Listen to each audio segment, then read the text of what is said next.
I hate those who cling to worthless idols. As for me, I trust in the Lord. Here, cling to, worship, means to pay attention to or to act by paying attention. In short, those who cling to worthless idols refers to those who, instead of paying attention to and focusing on God, pay more attention to and focus on vain idols or worldly power. But here, a definite article is attached in front of the participle form, referring to those enemies who plot to catch and kill the Messiah Jesus and rely more on worldly power. In short, these are, inherently, those who do not know God and cannot recognize the Messiah Jesus. No, they are truly cursed ones who are contrasted with our people of God. Then, who are they?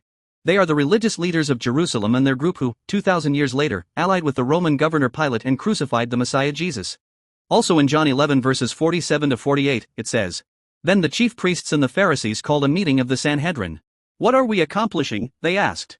'If we let him go on like this, everyone will believe in him, and then the Romans will come and take away both our temple and our nation.' The Romans will come and take away both our temple and our nation."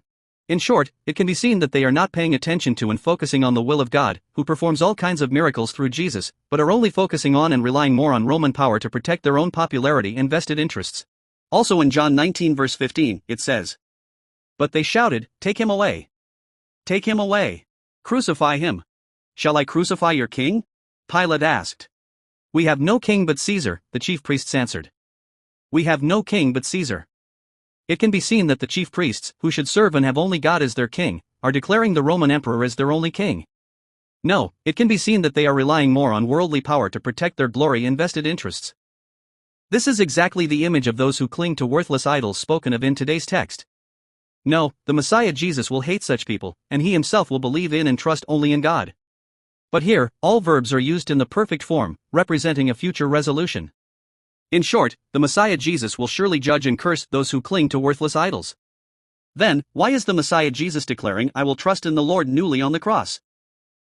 2,000 years ago, the main charge for which Jesus was executed on the cross was the crime of blasphemy for insulting God.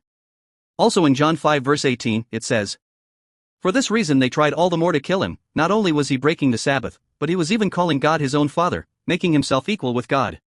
To the Jews at that time, God was a holy existence whose name they hardly dared to call.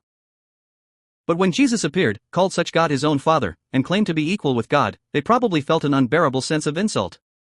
Then they accused Jesus of being possessed by a demon. In short, they claimed that Jesus casting out of demons was nothing more than a show using the power of Beelzebul, the prince of demons, to command subordinate demons. No, they claimed that Jesus is one who serves Beelzebul. In short, the Messiah Jesus word in today's text can be said to be the answer to this. The Messiah Jesus answer is, "It is not so.